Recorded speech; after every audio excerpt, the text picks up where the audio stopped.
Hello, welcome to your virtual walkthrough here, of course, at Lot 52, part of our Brant West community in the perpetually charming town of Brantford. Now, I'm currently standing with my back essentially right up against your front door. So as your line of sight, as appears on your screen, will be essentially from your entrance. If I turn around, you get a view of your front door. So as you can see, got a really good ratio of glass here, guys. Two generously scaled side lights, as well as a large glass insert. Adjacent to your entrance door is, of course, here your powder room. So turning around, facing the front of your house, below this operable window, see the black circle on the floor will represent the location of your toilet. If I turn around, opposite wall, those water lines will, of course, mark the location of your pedestal sink, above which we will be hanging your mirror. And I say hanging, not gluing. A lot of builders glue. That's not the best way to do it, certainly. That way, at least if you want to change your mirror down the road, you don't have to worry about patching any walls or doing any paint touch-ups. Most of the time, vast majority of the time, in fact, your light fixtures in your bathrooms will be fixed to your wall, centered above your faucets, which will sit above your mirror, so nice and linear. Two-way switch here, guys, right here. One will be for the light, the other will, of course, be for your exhaust fan, and this here will be a plug. Right across from your garage man door, which is just a little bit further up your foyer. Obviously, this will give you access to the house from the garage. You can see we've laid out the rebar here, getting ready to pour your garage floor as well. You can see your interior walls, of course, been insulated. We do still have to spray foam your ceiling. We put a nice big thick coat up there. Right across from which is your entrance closet. And this is a great sized closet, guys, 6.5 foot wide. And I'm not sure if you'll be able to tell, but it's deceivingly deep. It's not quite a walk-in, but as you can see, I can take a step inside and, and still kind of be in front of where your shelving will be. So it's a really nicely scaled closet. Obviously, this is access to your basement. This is just a temporary safety rail, which tells me that, of course, you've upgraded from a half wall in favor of a railing.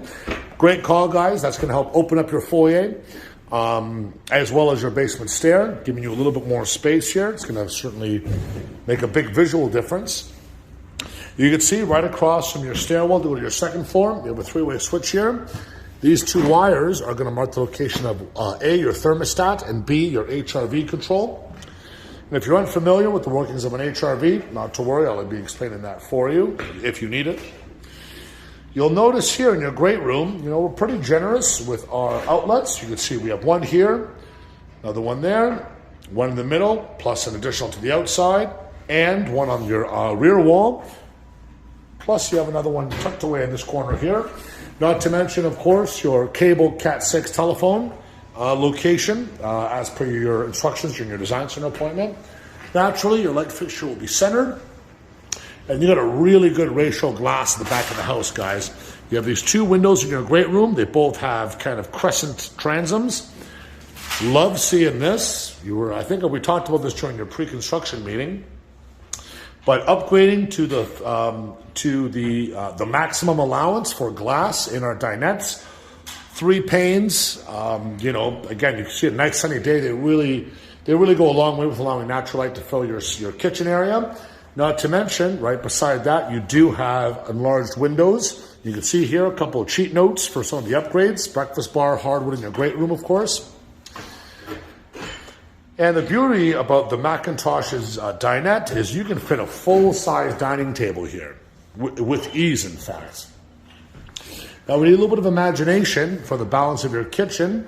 However, you can see your stove. Let's start over here. Now, you're obviously here, there, and there will be countertop outlets. You can see the outlet for your fridge here.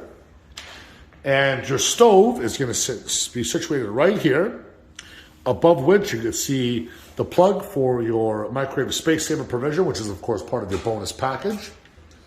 And you do have a lovely walk-in pantry.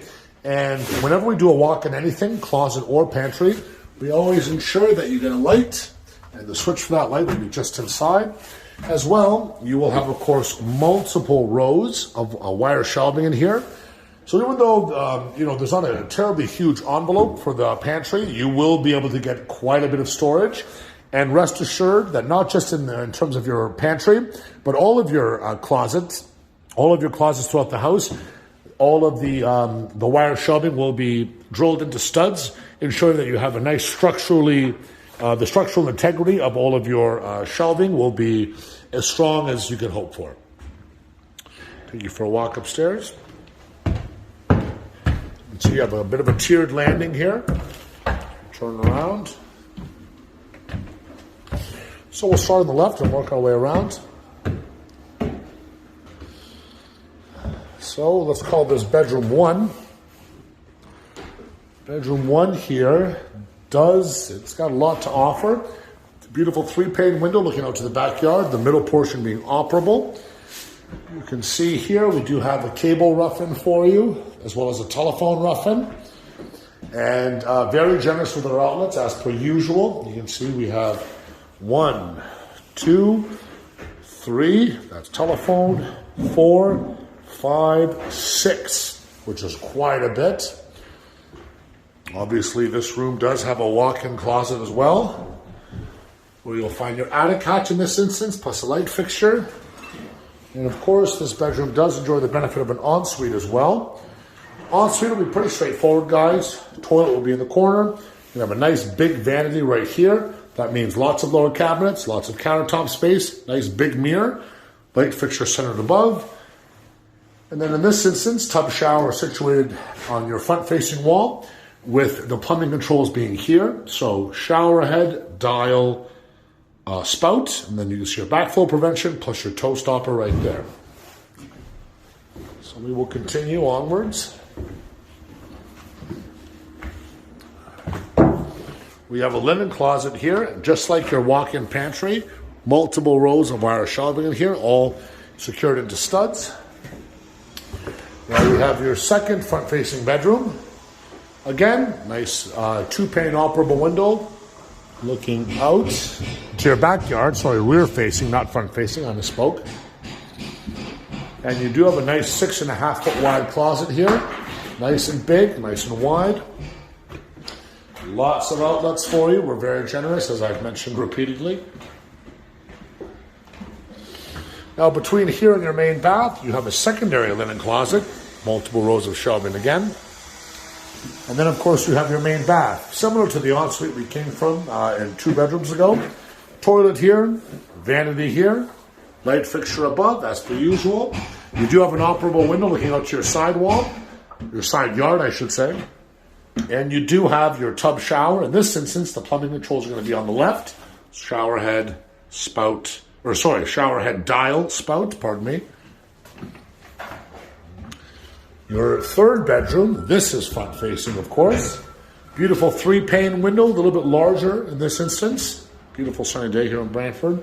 Again, good, nice outlets with 4 of them and a 6.5-foot wide closet.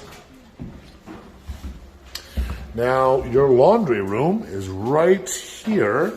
Nice and simple. Washing machine on the left. That's going to be a drain that will be attached to the laundry pan that your washing machine will sit on. Hot and cold. Valves to get water to your washing machine, of course.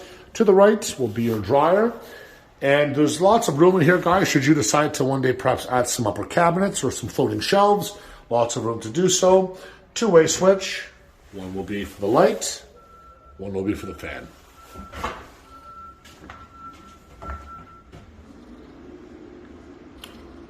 And we do have your loft here. So obviously the first bedroom across was the master. Hence the ensuite. And then you have this beautiful space up here. And as you can see, this room's got a lot to offer, guys. Obviously phenomenal glass coverage with these 3 individual windows. Plus you have these 2 bigger windows with transom. But because you have those transoms, what's going to give this room some interesting dimension is the fact that we've actually vaulted your ceiling here. So this is 8 feet, standard second floor height, and this kind of jumps up another foot, reaches a peak. So that portion is actually 9 feet, and that's going to allow these big, beautiful transoms to give you that much more natural light into this beautiful space here. Again, you can observe the location of your outlets. 3 just on this side, 4, 5, 6, 7. Plus, you of course have your cable rough-ins here, and you have a light fixture centered in the room accordingly. I'll take you for a quick walk into the basement.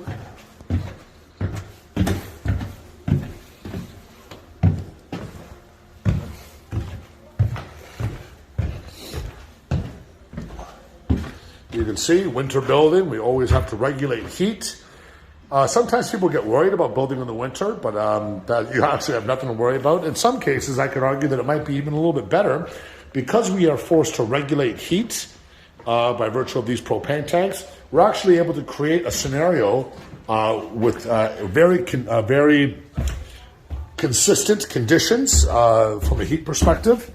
So it actually lends itself really well. You can see your furnace has actually already been installed, which is great. Now you do, pardon me, I'm going to change lenses here. Turn my flash on. Under your stairs here, this is typically where we'll leave you extra materials, namely flooring materials, tiles, vinyl, hardwood. This kind of little storage area